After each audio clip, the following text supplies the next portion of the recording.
was special needs, and they were still trying to take his booty. This is the story of Leroy.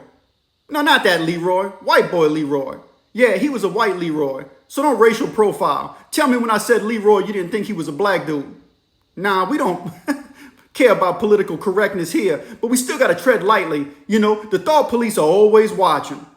So anyway, Leroy, this little white guy, about 5'5", little short dude, he comes into the dorm. Clearly fresh fish. And right away you can tell something is off about him. Just the way he carries himself. He nonchalantly stumbles to his bunk, looking around. It doesn't seem like he's scared or anything. A bit nervous, but scared? Nah, it didn't seem that way. Eventually, the dorm orderly approaches him and asks him where he's from. That is always the go-to question for breaking the ice in a Louisiana prison. Where you're from is key to how you're going to program while doing your time in Louisiana. It's how you connect to your people. Now, the dorm orderly is a freak for boys, and especially white boys. He's a dude named Night War Shorty Black from the ghetto, aka Pimp Shorty. Yeah, that's his full name. So he approaches Leroy, and when Leroy speaks for the first time, everyone can tell he has a disability. He's what some people might call back then retarded, literally. He speaks like this, blah, blah, blah, blah, blah. Night Ward, who also has a speech impediment, had a major underbite, and he spoke with his jaws somewhat clenched. So he says, "Say, bro, where you from?" And Leroy says, "Huh?" And the Night Ward, with his jaws clenched like this, "You heard me, bro. I said, where you from, man? You gonna tell me where you from? I need to know where you from, bro. Where you from? My name Night War Shorty Black from the ghetto, aka Pimp Shorty." And Leroy looks at him kind of confused. He's not used to this. He a little white dude from the country. And he got this underbitten, short, about the same height as him, dark-skinned black dude looking crazy at him, asking him where he's from. Again, Night Ward, "Man, and I said where you from. You gonna play a game with me, bro? Where you from, bro?" And Leroy said, "I'm from by my grandma's house. I stay by my grandma." And everybody's like, "Dang, this is crazy, man." So Night War Shorty Black, the dorm orderly, he is one of them dudes. He's from the country too. He ain't from the city, you know what I mean? He was actually a cool dude, you know what I mean? But he was always looking for them, you know, them weaker victims. You know, he liked them boys. Anyway, Leroy tells him he's from his grandma's house. He said, "Nah, bro, I ain't talking about your grandma's house, man. Man, where you stay, man? Where your city at?" And Leroy says, I'm from Lafayette." Leroy was from Lafayette. He had a crazy story on how he winds up in prison. How does most disabled people like Leroy wind up in prison? Usually, it's either A, they got hooked up, or it's a bad charge. So time goes on. As it usually does in prison, time continues on. Time doesn't stop for nobody. So anyway, Leroy is beginning to assimilate inside the dormitory, and people are getting used to Leroy, and Leroy's getting used to people. Now, Night War Shorty Black from the ghetto, aka Pimp Shorty, he's paying close attention to Leroy the whole time. Now, everybody in the dorm is kind of giving Leroy his space because Leroy is special needs, and everybody considers a special needs person, you know, a victim that they don't want to make more of a victim. So he kind of got his space. He's into working. Leroy likes to work. He's always finding something to do. So he's cleaning toilets, mopping the floor. He has obviously been recruited by Night War Shorty Black from the ghetto, aka Pimp Shorty.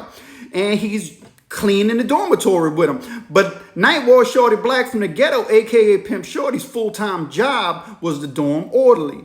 Leroy was in the field like everybody else. In Louisiana, just because you special needs don't mean you'll get special attention. In the prison system, they're going to put you out there in the field with everybody else. So Leroy, with his special needs, is working in the field. Now, I remember being in the field because I'm in the same dorm with Leroy. And when we went in the field, Leroy was a hard worker. In this particular prison, some of the field work we used to do was collect roots and trees and put them in burn piles so they can make more field area, so they can plant more crops to feed the prisoners inside the prison. Well, Leroy was a hard worker. The gun guard, the gun drivers, they used to keep Leroy at the forefront. They would give Leroy whatever he needed. They would speak him up. They would talk good to him, make sure Leroy had all the water he needed, because Leroy would work like he was a hard worker. He was strong for a special needs person, and he would be able to move roots. He'd be yanking on them roots, and then be like, "Man, Leroy, why you jeffing for the man? Leroy working hard, but you couldn't tell him nothing because he was special needs and he just needed something to do. And that job was to clear that field out. And Leroy cleared that field out well. And he'd be digging and getting things moving. But there was one thing about Leroy that everybody noticed. Leroy was strong. Leroy was a hard worker, but Leroy had on his prison uniform, on his all the shirts that they had, there's a pocket right here, and they had paperwork inside the pocket. Leroy kept his paperwork on him at all times. Leroy went to the field with his paperwork on him. This the only dude in Louisiana that I ever knew who kept his paperwork on him. California convicts would be proud of him. Dude kept his paperwork on him at all times. But here's the thing. Nobody could get near that paperwork. Leroy would not let nobody near that pocket. So nobody knew what that paperwork said. So rumors began to speculate around. What was in Leroy's pocket? What was on that paperwork that Leroy would not let nobody get near? And I'm going to tell you how serious Leroy treated this paperwork that was in his front pocket. I remember one time when there was a shakedown and you couldn't have anything on you, right? And we were coming through the gates back into the prison. And so the guards got word about somebody sneaking something in, a weapon or something. So they were shaking everybody down big time and you couldn't have nothing on you, other than your clothing articles. And they were taking everything, putting it to the side. And I remember the shakedown officers, when Leroy was coming back in from work call, they went to remove his paperwork out of his pocket. And Leroy fought for that paperwork. This little special needs dude got in a fight with the police. The police officers wound up whooping him. They wound up hard time. You could hear Leroy screaming, no, my paperwork, boom, boom, boom, boom. And I was like, man, Leroy, give me that paperwork. Leroy, you can't have that. No, boom, boom, And Leroy was screaming. His neck was twisted like that. Give me my paperwork, because they took his paperwork out, right?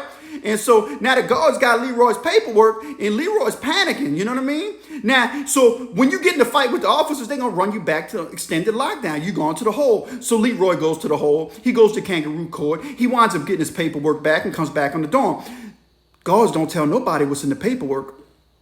Anyway, so we all talking around the dormitory. And everybody's trying to figure out who Leroy is. And they're like, well, he's just crazy because now he got in a fight with the officers.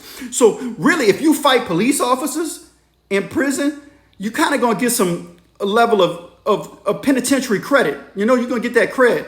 So prison cred, you're going to get recognized.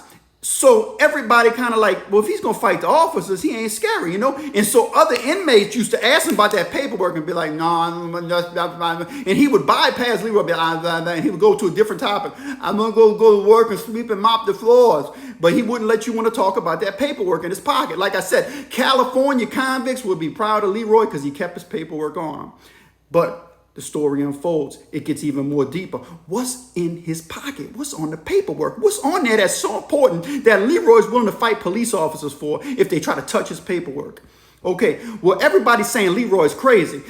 And the whole dormitory has bit into the conclusion and took hook, line, and sinker that Leroy's crazy, except Night War Shorty Black from the ghetto, a.k.a. Pimp Shorty. So I'm talking to him one day, and I say, Night War. He said, what's happening, bro? What's happening, bro? I said, bro, Leroy crazy, huh? Night War said, man, that dude ain't crazy. I know he ain't crazy. Let me tell you how I know he ain't crazy. I said, how you know he ain't crazy, Night War? Everybody think he crazy. Nah, he ain't crazy. I'm telling you, I know how he crazy. Because I tried him. I said, you tried him? What you mean you tried him, Night War? He said, come here, let me holler. Let me get with you. I'm going to tell you what I try to do to that boy. And I'm listening. I'm paying close attention. And Night War say, bro, the reason I know that boy not crazy is because I asked him about that loggerhead. I said, you asked him about what, Night War? He said, I asked him about that loggerhead. I said, Leroy, what you know about that loggerhead? He said, that boy looked at me and went, nah. So if you know anything about prison, people like to talk about their penises a lot. And Night War was referring to his penis as the loggerhead, a loggerhead snapping turtle. That's what they have in Louisiana. So he asked Leroy if Leroy knows anything about the loggerhead. I said, so what he said? He said, that boy, when I asked that boy about that loggerhead, that boy said, no, I don't know no loggerhead. So Night War is telling me, man, he ain't crazy. That's how I know he ain't crazy, because he ain't willing to take that thing. I said, he ain't willing to take that thing, Nightwall. Nightwall said, nah, he ain't gonna take it. I asked that boy to take a shower with me. I said, you asked him to take a shower with me? What he said when you had to take a shower with you? He said, man, come take a shower with me. That boy said, no, I'm not gonna take a shower with you. No, we're gonna clean the toilet. I said, Nightwall, you down bad for that, man. You trying to make a victim out that special needs boy. And then Nightwall looked at me and says, man, listen, y'all all got that think that boy crazy. That boy not crazy. I know what's on that boy paperwork. I said, Nightwall, what's on that boy paperwork? He said, that boy got them charges. I said, what kind of charges he got? He said, man, you know the charges, man. That boy messing with the little kids. I said, messing with the little children? Nightwall said, yeah, bro, I'm telling you, man, it's on the paperwork. I know what is on paperwork. He one of them offenders, bro. That boy got that charge. I said, Nightwall, Leroy got that charge? And so now, once Nightwall puts it out there in the world, out in the atmosphere, out in the airwaves, that Leroy got one of them charges, now everybody wants to know what's on the paperwork. So Leroy starts getting confronted. What's on your paperwork, Leroy? Now in Louisiana, just because you got that type of paperwork don't mean something's automatically going to happen to you. They mix and match prisoners all over. That's just the way it is in Louisiana. But you can still get, drove. Dudes still going to mess with you. They might, somebody might wake up on the wrong side of the bed. Boom, boom, boom, because they want to take it out on somebody. So Leroy obviously had one of them charges. And if you went and looked Leroy up on his charge, it was really a bad charge on what they say he did. Now, I don't know if Leroy did do this, but he was convicted of it. And from what I understood, Leroy went to trial and he got convicted. Leroy got he had a long time. It was a long sentence he got. I don't remember exactly what it was, but he got that time. And so the moral of the story is just because you special needs don't mean that dudes ain't going to keep trying to try you. Now, Leroy still fought for that paperwork. He still wouldn't let nobody go to that paperwork. And once everybody knew what he did and started confronting him on the charge, he still wouldn't talk about it, nor would he let anybody see that paperwork. He will fight. Like and subscribe. That's right. Give me a like and subscribe to With or Without Parole if you like Leroy and Nightwall Shorty Black from the Ghetto, a.k.a. Pimp Shorty, as we tell original prison content from the state of Louisiana and down south, how prison politics work down south.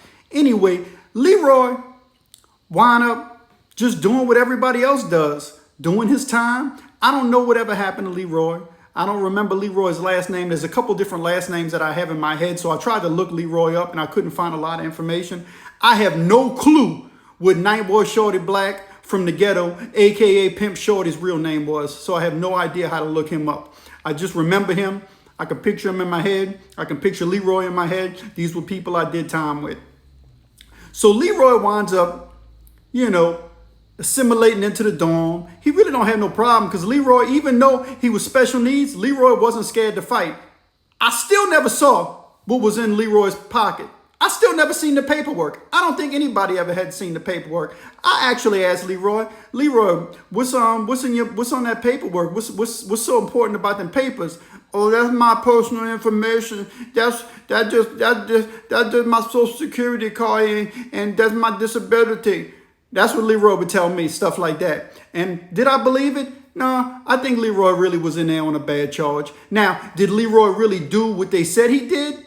I don't know. I wasn't there. Were you? You can't blame every time we don't know exactly what did and didn't happen. Of course, everybody says they're innocent. Most people in prison honestly are guilty, and Leroy was no exception, I'm assuming. But that's the story of a disabled, special needs person that I met in prison who was also somebody who wasn't scared to fight and had a shady past hidden on paperwork. And I'm sure the California convicts, like I said, would be very proud of Leroy because at least Leroy kept his paperwork on him. Leroy didn't try to hide his paperwork. Yes, he did. It was in plain sight, but you couldn't get it. It wasn't hidden, but you couldn't see what was on it. Only them guards saw what was on it. I don't ever know what happened to Leroy.